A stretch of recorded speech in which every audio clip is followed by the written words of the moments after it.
Hello all. In this session, we will see centered on the semicircle. Okay, so here I have taken a small semicircle. So you can see the dimension is r, radius is r. Okay, I have written one x-axis line and one y-axis line. Okay, I have marked one g. It's an imaginary g. Still we don't know where our centroid lies in the semicircle.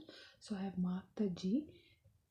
The dimension of the g is x bar from y-axis, y bar from the x-axis. So I'm keeping a reference.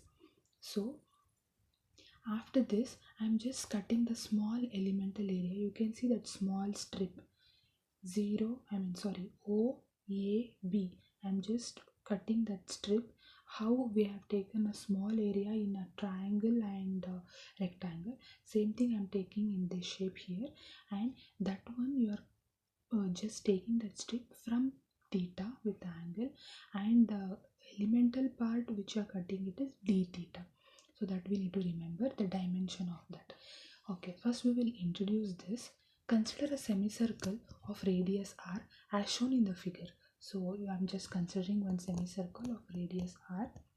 Let O be the center of the semicircle and G be the centroid point. Okay, as I told, G is just an imaginary. Still, we did not find any centroid distances.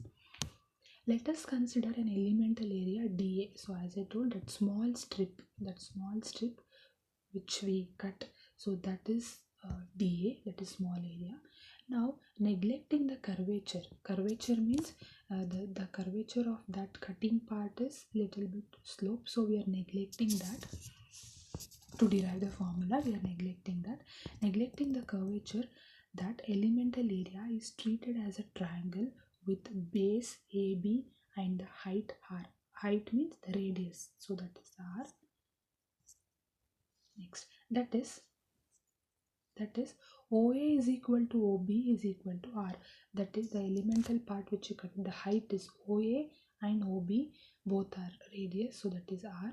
Therefore, AB is equal to R d theta. That radius into that theta which we cut that part. Now, the centroid is symmetrical about y-axis. As I told, just see the figure. Just see the figure. It is exactly mirror image for y-axis, right? So that's why the x bar will be exactly half, that is r. So definitely exactly it will be coming to the r. So that's why we are finding here the y-axis. So area of semicircle, the total area is half into pi r square. So we already know the area of semicircle, that is pi r square by 2. Now area of elemental area, that small area, that is half into AB into OA. So the triangle, the small strip, it is also we are assuming as a triangle. So half into base into height. So half into AB. I'll come back to the figure. Half into AB. You can see the base is AB and the height is OA. So OA or OB, anyone you can take. So half into AB into OA. So AB is r d theta and OA is r, the radius, the height is r. So this will be half into r square into d theta. Okay, so as usual, after finding the area of entire area and the area of small area, the next step is moment. So you have to find the moment for both small area and the larger area, whole area. Moment of elemental area with the reference to the x-axis, that is dA is equal to half into r square into d theta into 2 by 3 into r into sine theta. So here you can see I'm taking the I'll just go back to the figure here you are keeping reference as x-axis, right? So your elemental area is rotating in the y plane. So if the y plane, so you can see the z, that is the point O, that is the smallest point. So in the triangle, have you seen, If you're coming from the apex, it is 2 by 3. If you're coming from the base, it is 1 by 3 in the triangle you have seen. So same thing we are applying here. Same thing we are applying here, that is 2 by 3 into r sine theta.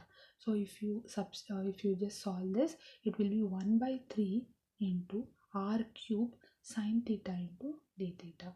Okay, so next, moment of whole area. The small area is over now, that is elemental area. Next, for the entire area of semicircle, that is summation of dA. Summation of dA is equal to, as usual, previous derivations we did, that is we are taking the integration. The integration limits will be minimum to maximum. Here you can see what is the minimum, it is O. What is the maximum, it is that radius. So the maximum will be, you can see the circle. If you're taking any circle, it will start from 0, 90 degree, 180 degree, 270 and 360, right? So here at the y line where it cut, it is pi by 2, that is 90 degree.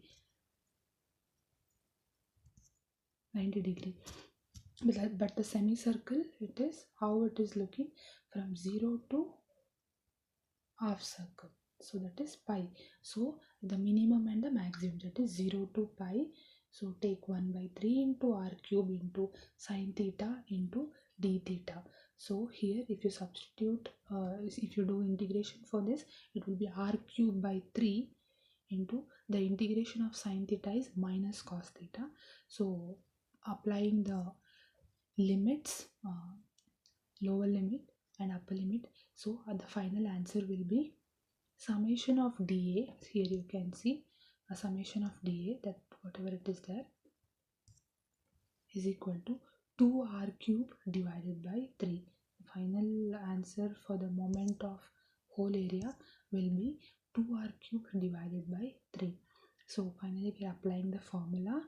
So though x bar already we know in the answer, so centroid lies in the middle, so only y bar we are finding here, that is y bar is equal to summation of ay divided by a. So summation of ay is 2r cube divided by 3, and the capital A is pi r by 2, that we already know, pi r square by 2. So if you substitute this, you will be getting 4r cube divided by 3 pi r square. If you cancel the r, so you are getting 4r divided by 3 pi.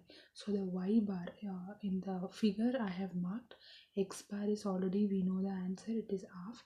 Y bar is 4r divided by 3 pi. So the distance of centroid lies with the 4r divided by 3r from the base. So from the y-axis, the answer is half, right? So from the x-axis, that is from the base, the answer is 4r by 3 pi. So this is the formulas this is the formula to find the semicircle. So please remember this formula.